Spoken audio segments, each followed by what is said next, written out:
बात यूपी के नवाब की। यूपी के कन्नौज में रेप आरोपी नवाब सिंह यादव के डीएनए टेस्ट की रिपोर्ट का इंतजार खत्म हो चुका है। बड़ी बात यह है कि डीएनए सैंपल रेप विक्टिम के सैंपल से मैच हो गया है, यानी नवाब ब्रांड का बचना अब मुश्किल है। वैसे इस रिपोर्ट ने सिर्फ नवाब की ही नहीं, अखिलेश यादव की भी मुश्किलें बढ़ा दी हैं। अभी कन्नौज में नवाब ब्रांड देखा और जब उस पर कार्रवाई होती है तो समाजवादी पार्टी के मुखिया बड़ी बेशर्मी के साथ उन दुष्कर्मियों के साथ खड़े होते हुए दिखाई देते हैं। ये डीएनए टेस्ट होना चाहिए। कैसे मुख्यमंत्री हैं? डीएनए टेस्ट कराओ, नार्को टेस्ट कराओ। आज उस नवाब ब्रांड का डीएनए मैच कर गया है। बड़ी खबर यही है, रेप के आरोपी नवाब सिंह यादव का डीएनए सैंपल पीड़िता के डीएनए सैंपल से मैच कर गया है। जिस नवाब सिंह यादव के लिए समाजवादी पार्टी के अध्यक्ष अखिलेश यादव डीएनए टेस्ट पर अड़ गए थे, उसकी रिपोर्ट ने साबित कर दिया है कि पीड़िता का आरोप और पुलिस का एक्शन दोनों सही है। यानी अब नवाब ब्रांड समाजवादी पार्टी के गले की फांस बनने वाला है। ऐसा इसलिए क्योंकि जब कन्नौज में नवाब सिंह यादव पर रेप का मामला दर्ज हुआ था और कार्रवाई हुई थी, तब खुद अखिलेश यादव आरोपी के बचाव में बैटिंग कर रहे थे, लेकिन उन्हें क्या पता था दांव उल्टा पड़ जाएगा। पॉलिटिकल पार्टी, अगर समाजवादी पार्टी ये बात कहती है कि डीएनए टेस्ट होना चाहिए, कैसे मुख्यमंत्री हैं? ये इन्हें कौन राय दे रहा है? ये कानून किसका संशोधित है?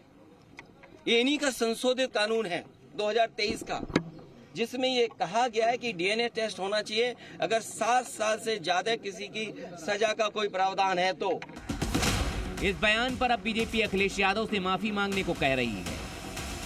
तो अखिलेश यादव जी की पार्टी का जो पुराना स्टैंड रहा है कि बलात्कारियों को कहते थे लड़के लड़कियों से गलती हो जाती है, अब डीएनए टेस्ट मैच हो जाने के बाद क्या श्रीमान अखिलेश यादव माफी मांगेंगे?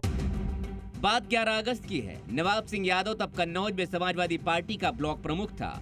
पुलिस की एफआईआर के मुताबिक 11 अगस्त को नाबालिग लड़की से रेप की वारदात को अंजाम दिया गया। उसके बाद नवाब की गिरफ्तारी हुई, मामला कोर्ट में गया। कोर्ट के आदेश पर पीड़िता और आरोपी नवाब का डीएनए टेस्ट कराया गया। डॉक्टर और पुलिस की फॉरेंसिक टीम ने जेल जाकर नवाब का डीएनए सैंपल लिया था और अब रिपोर्ट आ गई है।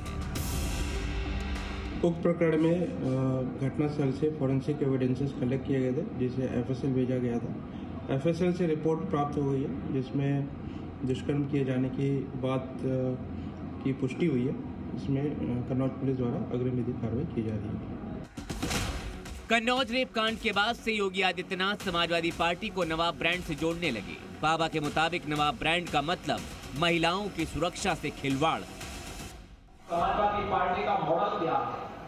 ये उनका मॉडल वही है जो आपने अभी कन्नौज में नवाब ब्रांड देखा है और जब उस पर कार्रवाई होती है तो समाजवादी पार्टी के मुखिया बड़ी बेशर्मी के साथ उन दुष्कर्मियों के साथ खड़े होते हुए दिखाई देते हैं। उपचुनाव के माहौल में योगी हर मंच से इन दिनों नवाब ब्रांड का नाम लेते हैं और अखिलेश यादव को दुष्कर्मियों का संरक्षक बताते हैं। जो लोग आपको झूठे आश्वासन दे करके, जाति विस्मरण करके अराजकता की भट्टी में फिर से झोंकने के लिए आपके पास आए हैं, इन लोगों से सावधान रहने की आवश्यकता है। ये लोग आपको जाति के नाम पर बांटेंगे, तमाम बातों के आधार पर बांटेंगे, लेकिन जब किसी बेटी की सुरक्षा पर खतरा आएगा तो ये लोग दुष्कर्मियों के साथ खड़े होते हुए दिखाई देंगे। महिला सुरक्षा के मुद्दे पर अखिलेश यादव के पास फिलहाल योगी के प्रहार की काट नहीं है। ब्यूरो रिपोर्ट, जी मीडिया।